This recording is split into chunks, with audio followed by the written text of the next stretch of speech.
So welcome to our new ZEW book talk. It's a particular pleasure for me to welcome our today's speaker, Ludger Schuknecht.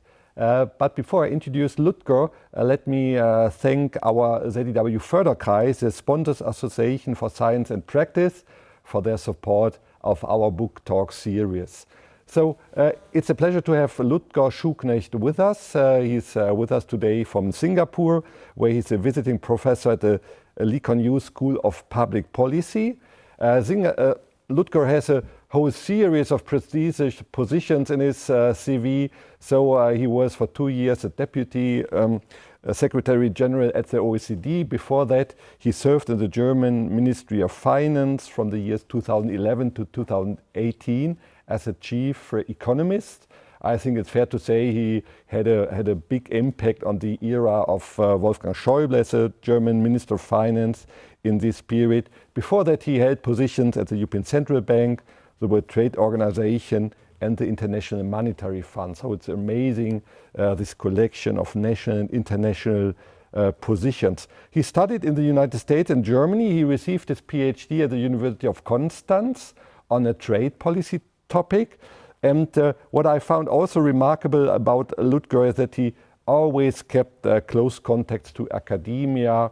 I mean, if you look at his list at Google Scholar and his citations, Ludger's really outbeating, I think it's fair to say, most of the economic chairs, even at the very good German universities, with his work on fiscal policy, government spending, government efficiency. More than 20 years ago, he co-authored a book together with Vito Tanzi on public spending in the 20th century, a global perspective.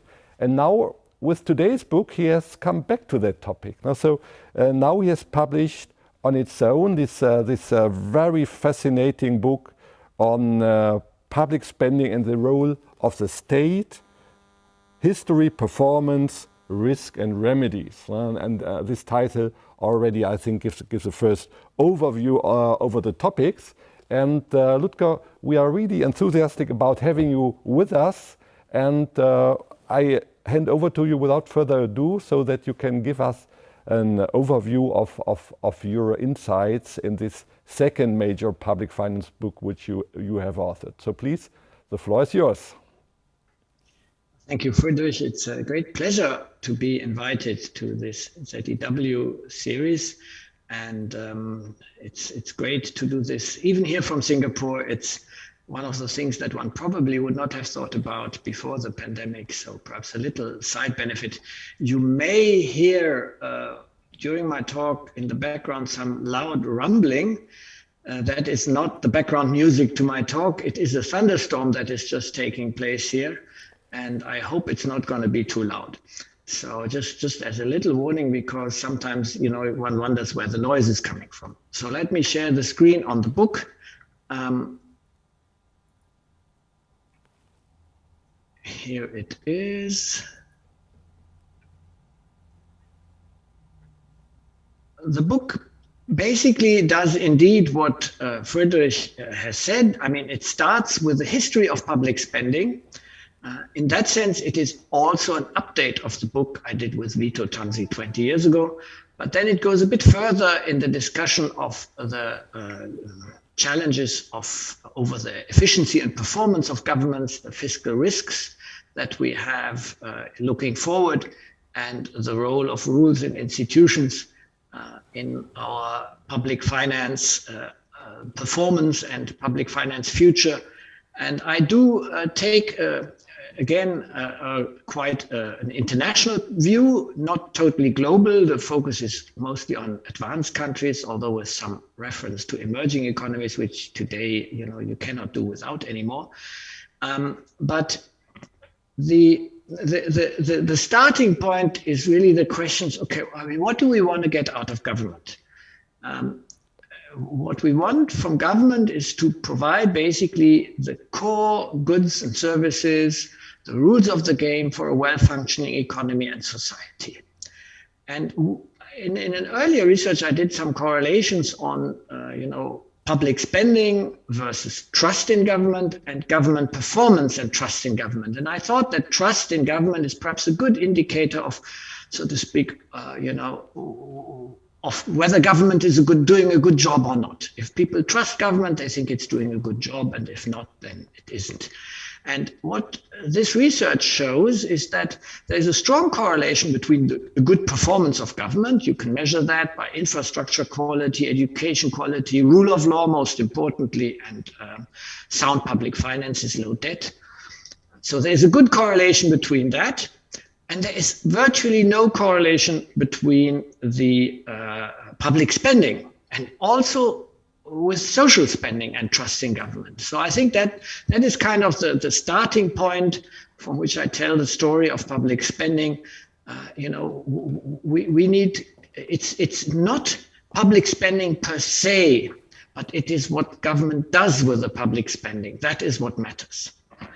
But let me start with the history of public spending. This chart shows you that in about 1870, 150 years ago, governments were very small, very little spending, 10% of GDP, every 10th euro, dollar, whatever the currency of the day was. And governments did very little. A bit of defense, infrastructure, administration, debt service, that was it. And in the following 90 years, this role of government changed very strongly. With it also, I think the what we consider now to be modern states with all the services we appreciate, health, education, infrastructure, well-functioning security, etc. All this emerged over these 90 years, and public spending increased, of course, over this time from about 10 to 28% of GDP in the 22 countries that I look at. And in the next almost 40 years till 2017, before the pandemic, public spending increased further from 28 to 43, 44% on average, a wide dispersion, I will come back to that, between countries. And that additional spending was mainly on additional administration and, most importantly, social spending. And then, as if, so to speak, this was not enough, then came Corona, and with it, our economies, shrank and spending increased, so that the public expenditure ratio in last year was, for these countries, at even a bit over 50% of GDP, and for some countries over 60. So we have seen this huge evolution in the role of the state. And now, how does this compare? First, just a quick look at emerging economies. Don't look too much at the details. You just see here that in the pre-corona period, public spending in emerging economies was typically much lower, at least on average. In the Asian countries, around 30%, in emerging economies altogether, a bit higher. Also in Eastern Europe, a bit higher than in the West. And what did the spending dynamics, the additional spending over these 150 years go to? We see here the composition of spending. Education was low in 1870, but the share increased somewhat to a bit over 10% today. So that means public education spending is about 5% of GDP, a little bit over 10%. Investment spending went down from about 20% of total spending, but at that time 2% of GDP, now to less than 10% of total spending, which is about 3% today. So an increase, but a decline in the relative share. But in that kind of increasing role of government, the big winner is social expenditure, which today is 24% of GDP, or pre-corona was at 24%, 1/4 of GDP. Almost 3 times as much as in 1960, when it was at 9% of GDP, and almost 25 times as much as in 1870, where it was at 1% of GDP. So this is a remarkable change in the composition of government. And then the question is, okay, what do citizens get for so much spending? And does it matter how much countries spend for the performance? Do they do better or less good with more public money? And the main finding of this analysis is that in most areas, it doesn't matter. There is no correlation between public expenditure and the government's performance. Here on the left, you see infrastructure, where you have basically you have a cloud of observations where, Sweden with almost 4.5% of GDP is at a similar level as Belgium and Germany with 2 to 2.5%. Germany is now a bit higher. These are the 10-year averages before 2017. And this implies two things. One, it's a bigger role of the private sector in some countries. In Germany, for instance, the private sector plays really quite a role in infrastructure provision, and also a different kind of efficiency of government in providing infrastructure. Interesting also here, the Gini coefficient as a measure of income distribution, where you can see that on the whole, big government countries have a somewhat more equal income distribution than small government countries. But when you look at the 5 countries that are in circle, you have Korea with social spending of only 10% of GDP, Switzerland, Ireland near 20, a bit below, Germany 25, and France over 30. And all these countries have very similar Gini coefficients. For one, because the social spending is less well targeted, typically in the big social spending countries, and also because often countries with smaller government have more well-functioning labor markets and more employment. So this balances out some of the social effects. In a way, in accordance with the old saying, the best social policy is having employment opportunities. On the whole, small governments do a bit better than big governments. You can see that here, especially on the right, where you have the top performers, when you look at a number of indicators from income distribution to economic performance, etc. Switzerland, Australia, and you have some of the big government countries also doing relatively well, like the Nordics, and some doing less well. Now, if one looks at that, I would say that suggests that many countries have room to have savings on their expenditure. Their governments could do equally well or even better with less spending. And over the past 40 years, a number of countries have actually gone through these episodes of reforming the state. And what I find in the book is that these episodes were typically very successful. They were very successful from a fiscal perspective, bringing down expenditure, debt, and deficits. But they were also successful from an economic perspective.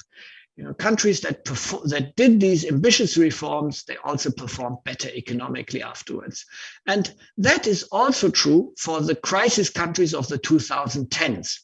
The Ireland, Portugal, Spain, UK, an exception maybe Greece, where many people today, where there's a lot of negative communication, but I would say this is not really right. I mean, these countries, their reforms have paid off. They are much more dynamic today than they used to be. Whereas when you look at countries that didn't reform, France, Germany, Italy, their economic dynamism is weaker. And you can also see, interestingly enough, that on the side of income distribution, the reforming countries, you see here the negative bar means more income distribution.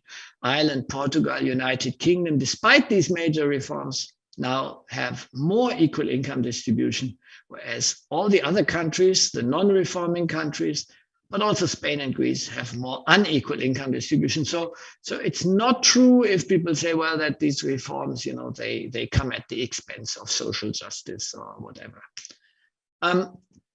The book also looks at fiscal risks in the future. It looks at population aging, and it makes the claim that it is important that we ensure sufficient productive spending also in the future.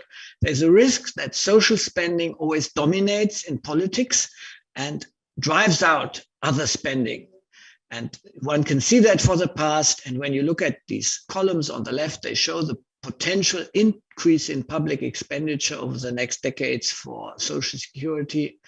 They show that this increase is going to be huge. It's going to be roughly the magnitude of a whole education budget. And that we need to make sure it should not come at the expense of productive spending. Also, this slide shows that financial crises typically are very expensive events for public finances. They drive up spending, they drive down GDP, bank bailout costs typically further worsen the picture. So financial crises are a big risk for the future. And maybe I should also mention that we'll have the challenge of climate change and perhaps geopolitical challenges, which need to be financed. In the climate area, I would say it's less an expenditure issue, but it's a question of, how we do it in an efficient way that it doesn't cost too much growth in the short and medium term. Now, when we look at this picture of expenditure often being very high and not always being as efficient as it should be, and perhaps much higher than need be, we see countries with 30 to 35% of GDP doing well, often better than countries with bigger government. Then the question is, how do we create an environment where these improvements happen? Perhaps it's something we can keep for the discussion, but fiscal rules should feature prominently. We've seen the suspension of fiscal rules during the crisis, the COVID crisis, which is correct, but they should now become operational again. Budget rules and institutions, financial rules and regulations, all these things are there to keep governments effective and debt sustainable. What happened with Corona, with COVID? Well, I mentioned already public expenditure ratios went up a lot. And this picture gives you a bit of a sense of the dispersion of expenditure ratios in advanced countries. The dark blue pillars are 2020. And you see here France at over 60%, Italy near 60, then a couple of countries above or near 50. And then at the end, Switzerland, Ireland with 30 to 35, a bit more percent of GDP. And that shows you, the range and the potential also for change in advanced countries. And the gray bars show somewhat the automatic decline due to the expected recovery in 2021. But there is, of course, a challenge that we really bring down spending back to the pre-corona levels. Why? Also because public debt with the COVID pandemic went to new records to about 140% of GDP in the G7 countries, 120 in the advanced emerging economy debt, also at record levels. The world is in a way swimming in a lake of debt. And as long as interest rates are very low, this is not a problem.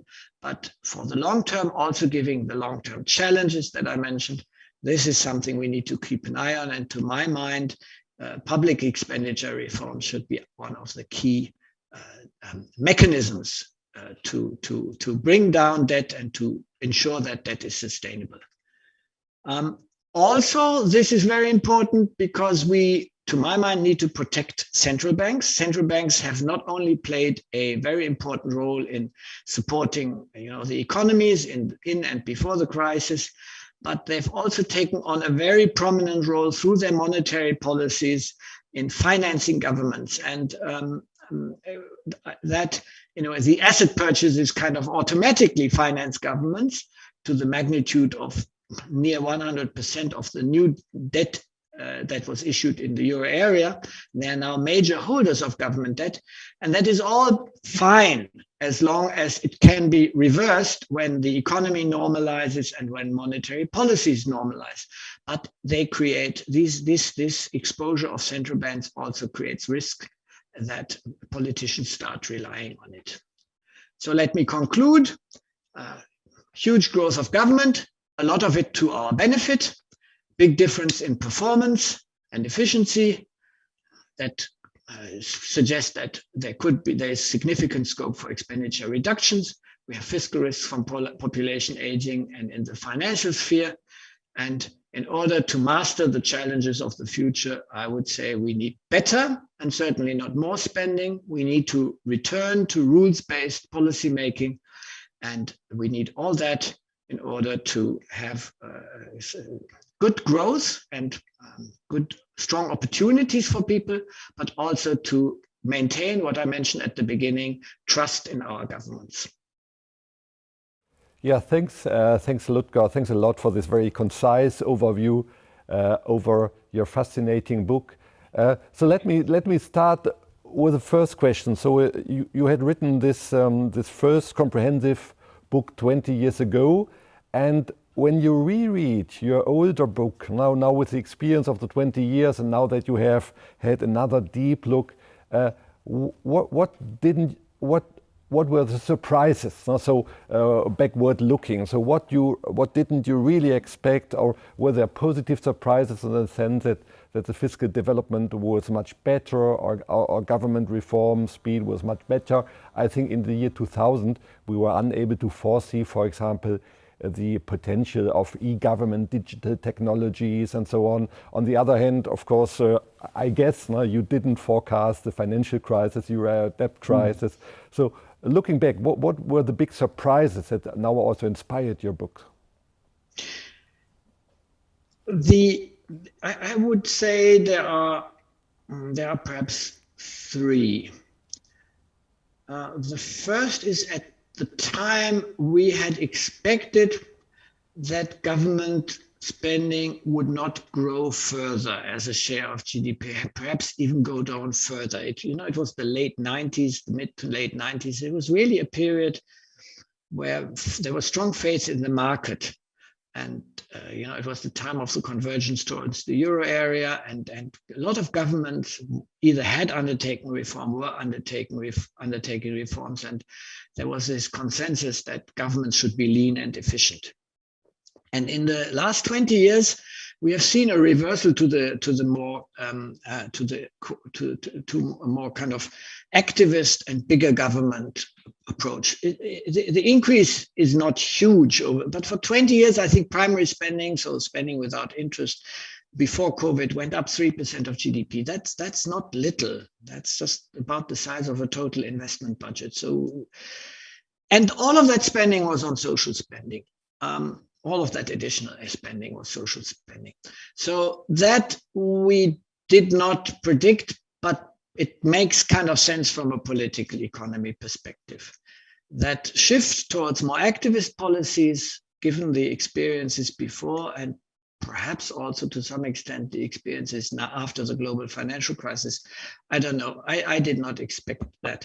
The third thing that we didn't have on the radar at all at the time was the fallout from financial crisis. We did already in the previous book speak about population aging. The methodologies were much less well developed, but the basic numbers were already there 20 years ago.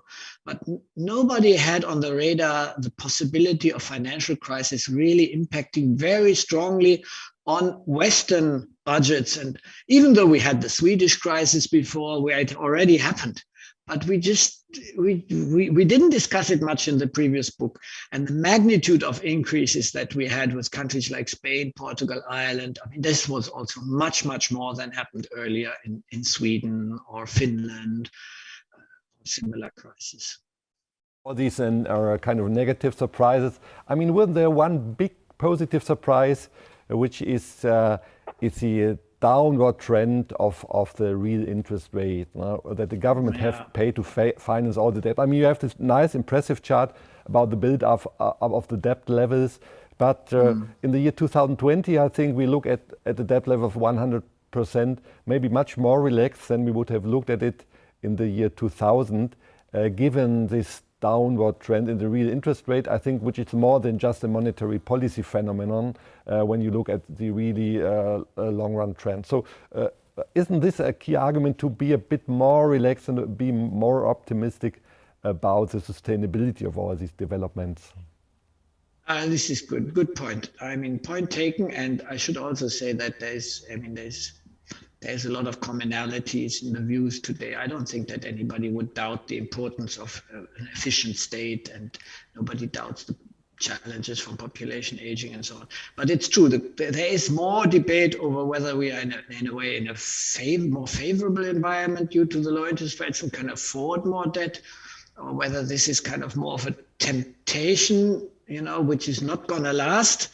So we should be careful. So this is kind of two different views. And I mean, it is a great achievement that in these 20 years we managed to deal with major fiscal crisis, and that we managed to, so to speak, have this kind of deep confidence in price stability, and the falling interest rates are to some extent also a positive development of this. Of course, there.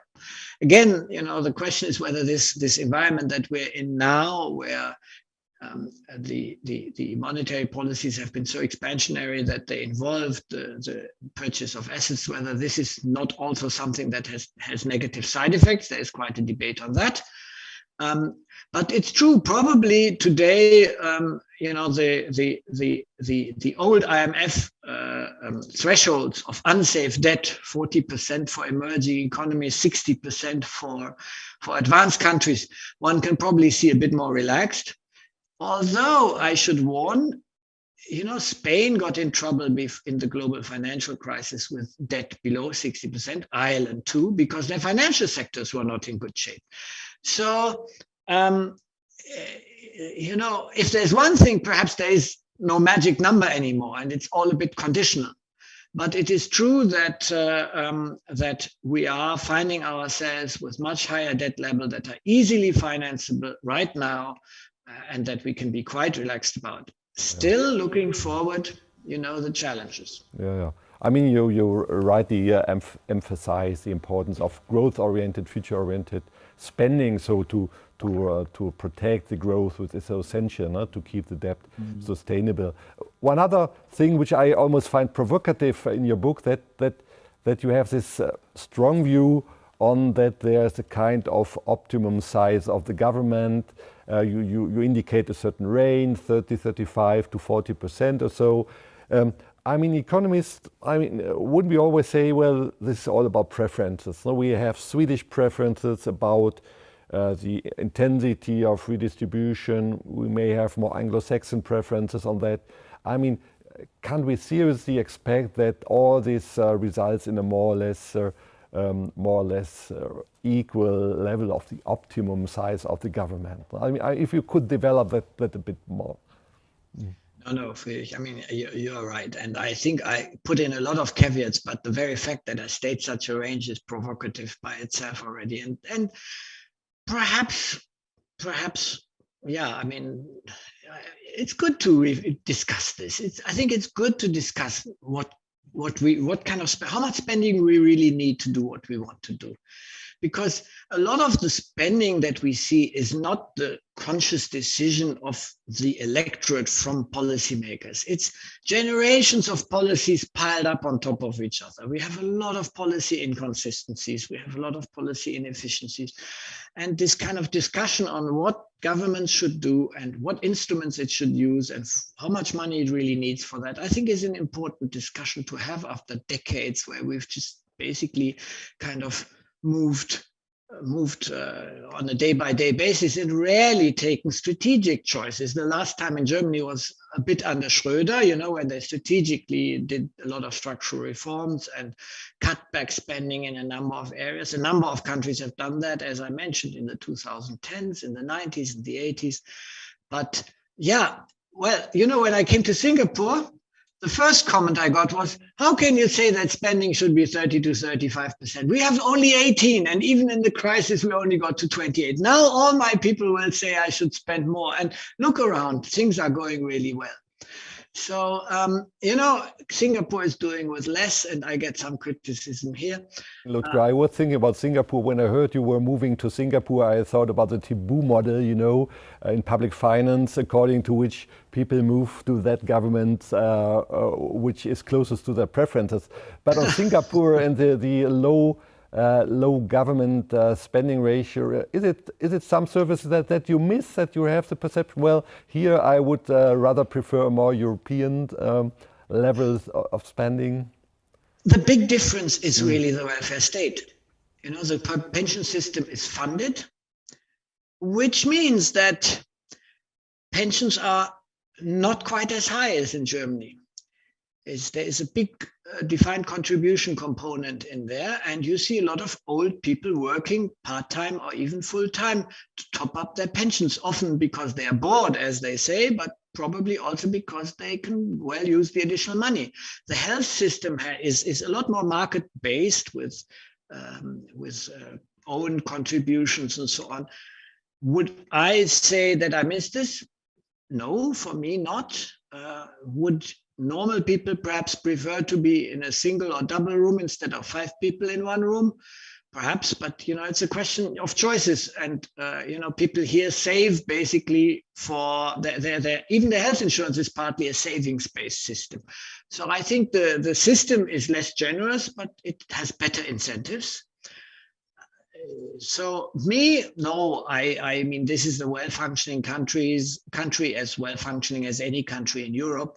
So I think this is good. And some of the things, some of the spending level is also a bit artificially reduced by the fact that you have the pension system in a kind of parastatal, where statistically it's outside the government, but effectively it's not dissimilar from the Swedish funded system and so on.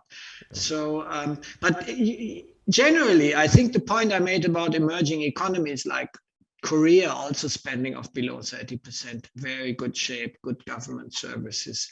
Difference is the welfare state.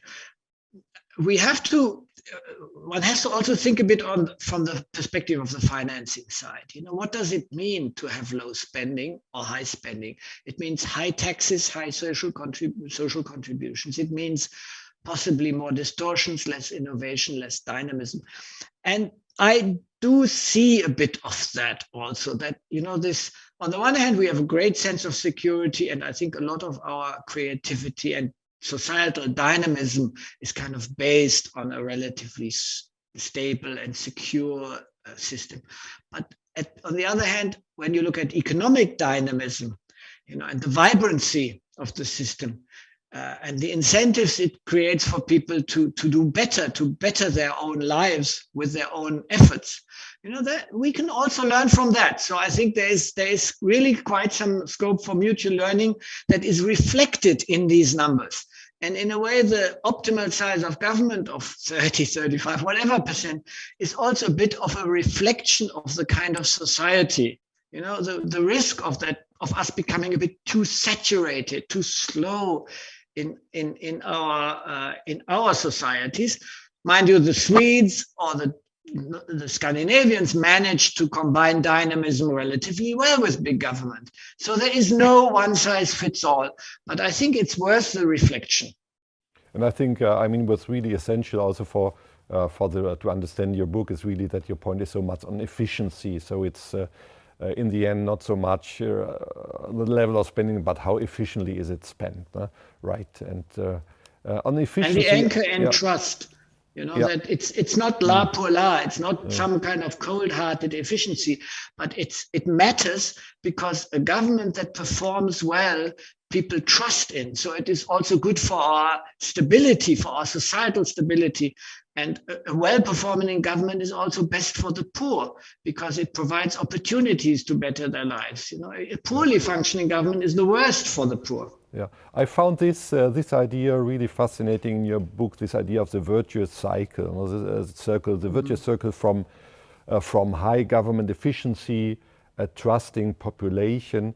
A trusting population is also more compliant with tax laws, so you will have higher tax revenues, you will have the absence of corruption because the absence also of a very costly administration because you have compliance because people voluntarily comply. So this is like a good equilibrium. Let's call it, I don't know what you call it, a Scandinavian equilibrium or so. And then you have another type of bad equilibrium where trust is missing, where inefficiency of spending is low, where corruption is increasing, and where people get increasingly the perception, well, here it's just the rich who grab all the wealth, and this again is supporting again new redistributive impetus, higher taxation, and you go in a downward spiral. So I found this really a very convincing approach. The question is, what do you learn from this economy policy-wise? So how can you move from a bad equilibrium to a good equilibrium? I mean, at ZEW, for example, colleagues are doing research on what fosters tax compliance. So like does a more simpler tax system, which is easier to understand for taxpayers, will foster also compliance, will foster trust in the government compared to very highly complicated, with many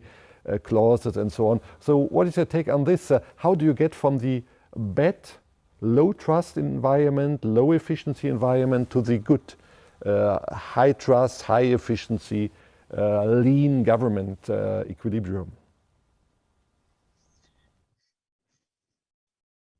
Difficult question, but a good question. I mean, I've looked at reform episodes, over the 80s, 90s, and 2010s. But I did not kind of check too much whether afterwards trust was better than before, except for the 2010s episodes. The book has a little chart there showing how after the reforms and with the economies then recovering, also trust improves. And I think also you see in quite a few countries that undertook major reforms, a real regime change away from this rent-seeking, crony capitalism mentality, where spending is basically there to be appropriated by special interests, to a rules-based system, market-driven system, where governments need to perform just like market participants need to perform. I mean, perhaps the ideology around it was strongest perhaps in the UK or New Zealand or places like that. But in practice, the Scandinavians have done the same. The Scandinavians have transformed massively from a very bloated system in the 80s, where Sweden was on the verge of bankruptcy. They paid 500 basis points spreads over, benchmark bonds in the early 90s in international financial markets. They were really in the doldrums. And they turned around the system. They kept big government, but they turned around the system. And well, would that be possible still today?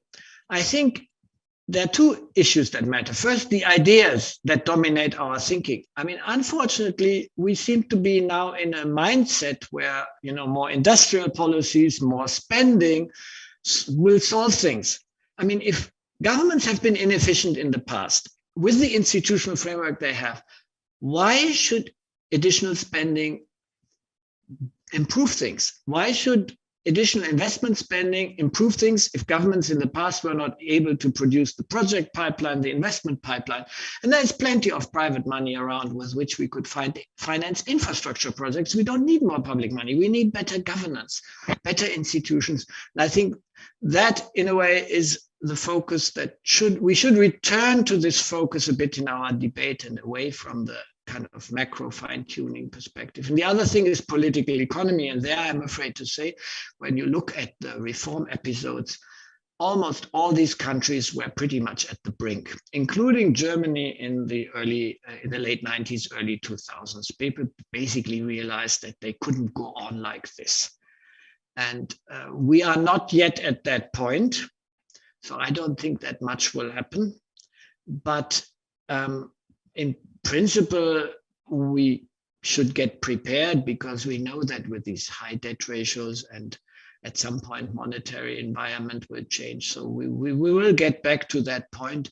And then I think is the moment to seek these new equilibria. I don't know, what is your view? I mean, I fully share also from our past research this insight that unfortunately you seem to need crisis for reforms.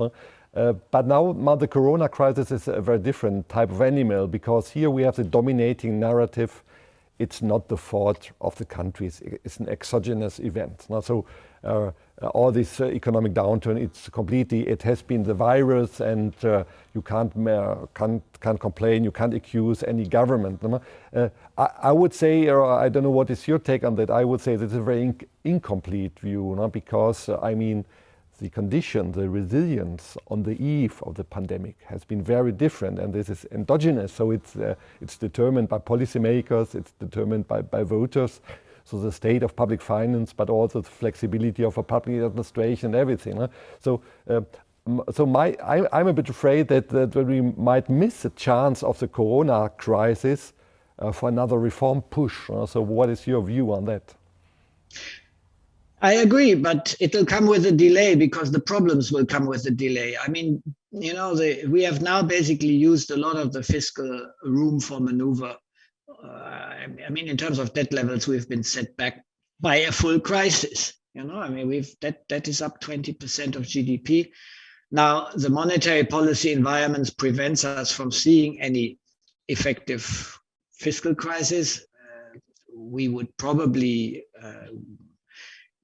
we would probably have them now, and we will have them in the future potentially if we get into an environment of rising interest rates. So then I think we may get to undertake the reforms that we don't undertake now. Now the discussion goes in the opposite direction. I find that puzzling because if you look at the performance of governments and the market in the crisis, I mean, they both need each other. We know we need good rules for the markets, but the markets did their job and developed vaccines in record time. And governments did their jobs too. And I think the fiscal support packages were actually surprisingly good. I think one can be quite satisfied with that. But governments were slow. Here in Singapore and in Southeast Asia, now we have the second wave. Why? Because they did so well in the first wave with the zero COVID that they kind of became complacent on that and didn't start the vaccination programs, didn't order the vaccines. So now they're scrambling and, they have the problems that we basically had last autumn. Even though they could have perfectly anticipated that this would hit them. And even if the probability is not 100%, to spend a bit of extra money to prepare with vaccines. So even well-functioning governments like the ones here in East Asia have been slow.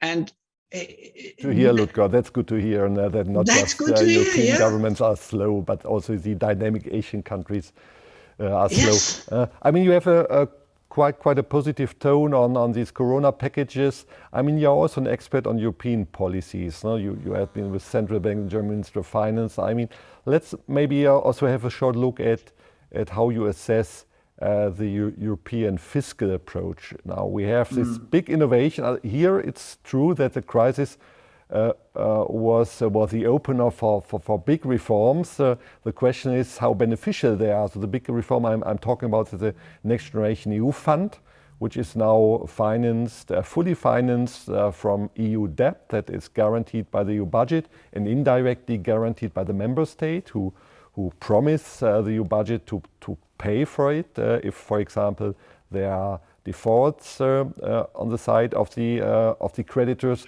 So, do you think it's really a responsible move? I mean, this whole Next Generation EU facility wants to really incentivize digitalization, climate policy. So, all this sounds good, but on the other hand, this joint debt construction could also be a change in incentive. So, how would you balance that?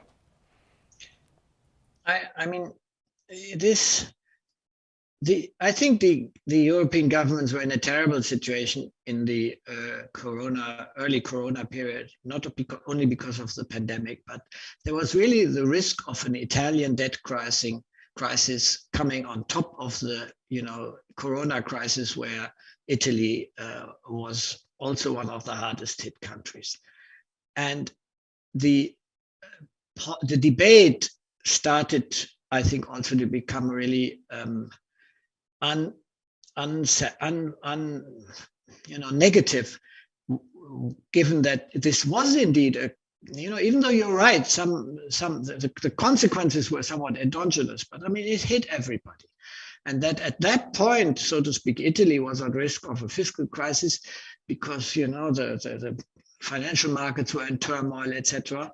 I think it was politically wise to come up with a European response, which involved the ECB, by the way, with its asset purchases, to prevent that from happening. I think politically that was wise.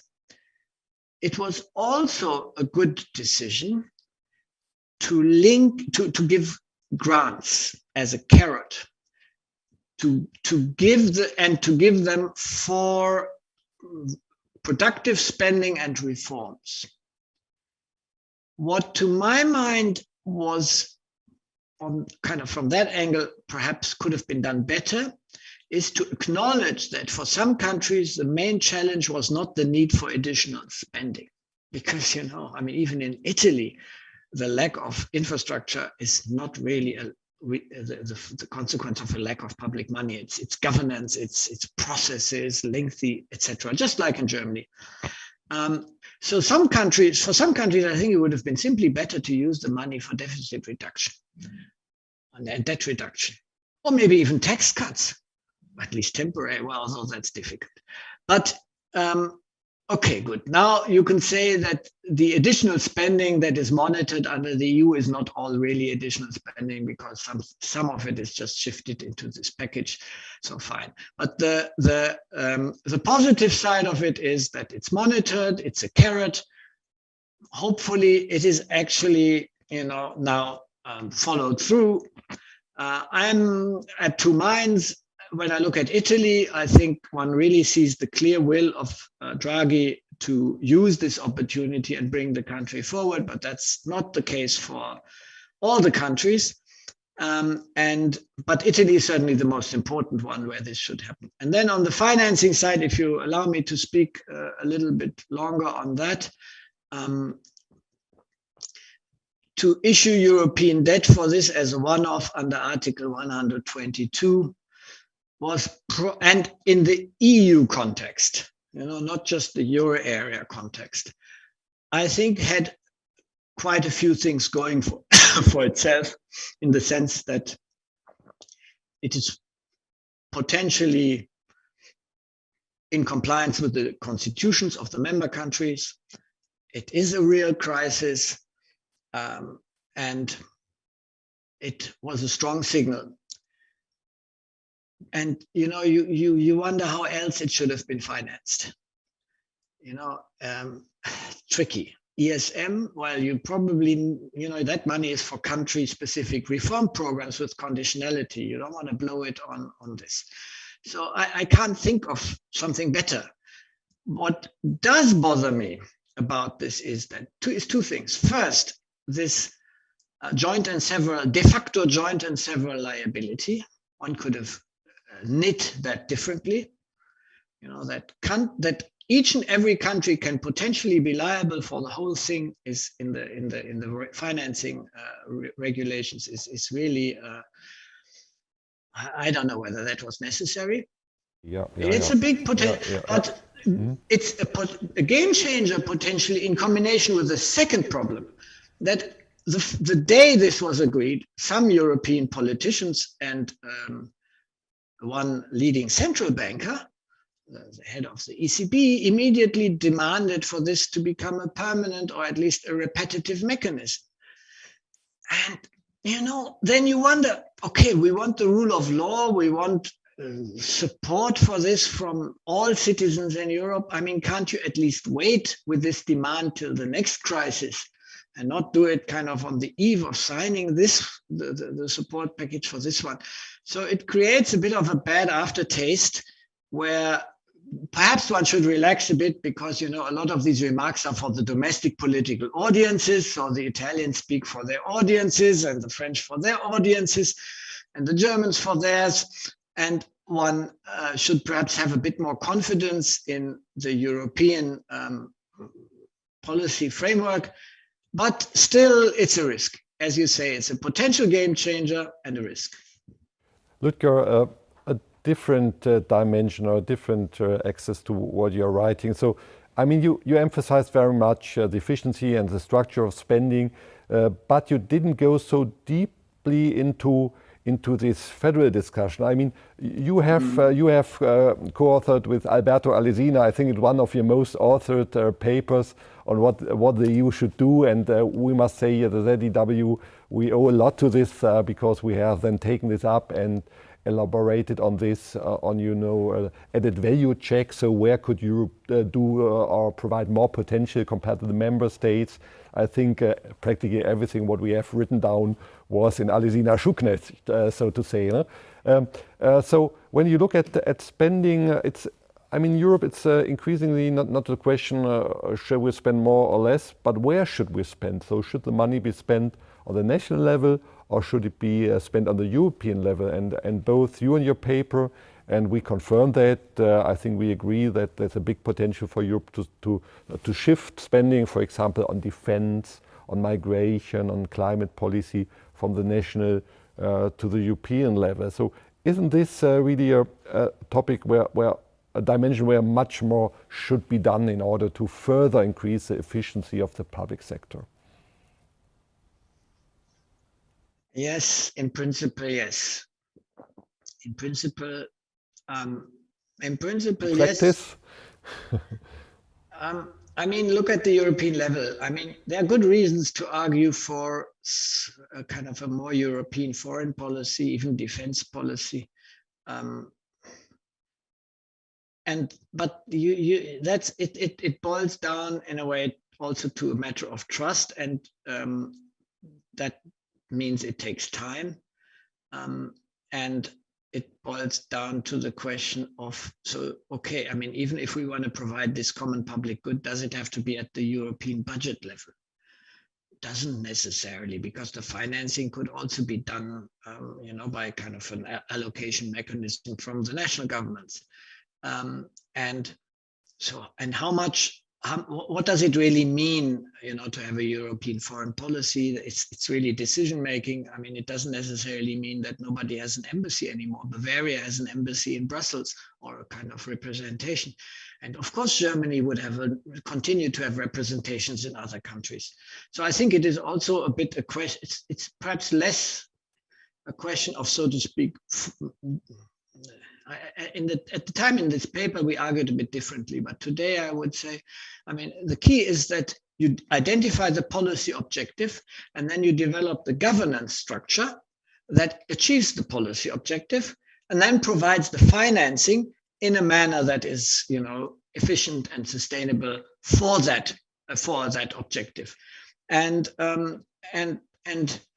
it's true that in the EU budget, there's a lot of spending that could be reduced to increase spending on these other objectives. And altogether, these are objectives that are typically relatively cheap. Defense, we are now discussing in Germany an increase of the defense budget from what I think about 1.5 to 2% of GDP. This is a fraction of what has been incurred in additional spending on social matters in the last couple of years. And, And for a functioning European defense, I think it is much more important at the European level and at the NATO level, that we agree at what level it is, and then that the coordination actually functions well, than whether, the tanks are bought by Brussels or by, Brussels. NATO is also Brussels, so, or in Berlin. So I agree with you that the focus in Europe should be on where the European value added can come from, but there is no need for what many people claim, a big European budget to actually do these things in a good manner. Yeah. Okay. Thank you very much, Ludger. Now we are already coming to the end of our talk. I think it's really interesting also to hear a bit about now your personal career, or how you look back at the past years. And my first question here is really, why did you now go back to academia? Is it that you were exhausted after all these difficult missions? You were in the OECD, the German Ministry of Finance, the ECB. You were there active in basically in dealing with the crisis, the post-crisis policies and everything. Is it that you now had the feeling, now I need a reflection time and to really digest all what I have seen in the political processes? And also, what exactly are you doing in Singapore? This would be interesting to hear about from you. Mm-hmm. Yeah, no, that's a pleasure to comment a bit on that.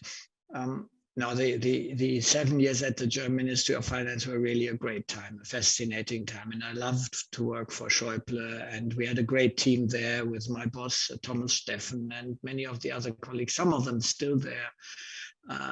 But it was really exhausting. And then I was at the OECD for 2 years, and as deputy, I mean, it was not quite as tough as in Berlin, but it was also an exhausting job. And the OECD is a great organization. But after 2 years, my term was up, and I felt that also, I mean, it's the time to take a break. And you quoted my CV. I've always been drawn a bit between the two worlds of practice in academia, and I love to write. I also love to teach, although although I've not got as much as experience with that as with writing.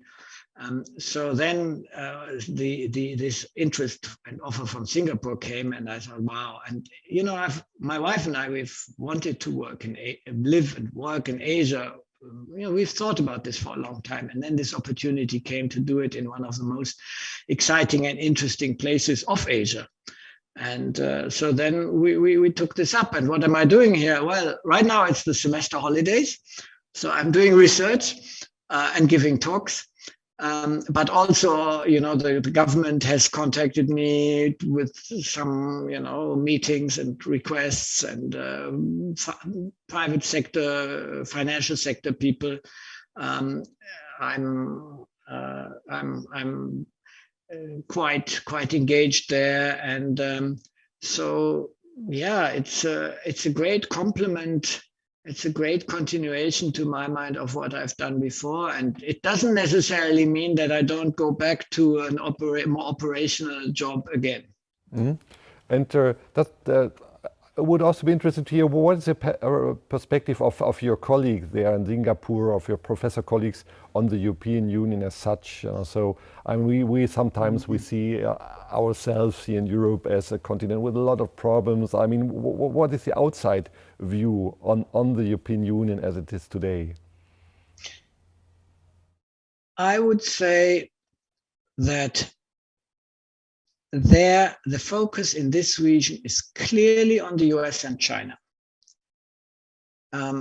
China as a partner in many ways, and as a bit of an unknown quantity for the future. And the US as a partner, but that tends to be a bit absent because there are other priorities. And, you know, the countries of this region straddle these two poles in different ways. But that is their main challenge. On Europe, and this I think it links up to what I said before, they really wonder what we are doing. That we are not getting our act together, and not necessarily from the perspective of why don't we create the European superstate and, you know, everybody pays for everybody else, but from the perspective of like, okay, I mean, you know, we have a couple of problem countries. You know, here it's very much about self-reliance. You know, so why don't we reform to become dynamic again? And this competition from emerging economies, I think, is going to be something that we should not lose sight of in our European navel gazing, where too much energy is absorbed of how we can or not do our next rescue operations for our neighbor and fend off or promote our next moves of integration, where we wonder whether they're going to be an improvement or not. So taking this international competition serious, that's a good last word. That's the key. I think they see us as a great potential. They see us as a great partner, but I think they really hope that we get our act together and become and strengthen ourselves again. Yeah, great, Ludger. So I think we made a a long way from fiscal policy to the perspective on Europe from Singapore and the Asian region. It was fun and also very insightful for me talking to you. I would recommend the audience, I mean, you go on vacation, you're looking for good books to reflect a bit beyond, the just day-to-day business. So I really recommend Ludger's book to you. It's a great read. Ludger, enjoy your time in Singapore and hope to see you again in future, maybe also on site. That is always nice. So all the best to Singapore. So the last thing I would like to do is to announce our next book talk, which is on the 27th of July.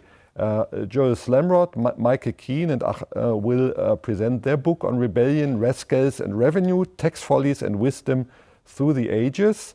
And this book talk will be moderated by Achim Wambach. So hope to see you again here at our digital book talk at this occasion. Have a nice day. Bye-bye. Bye-bye. Bye.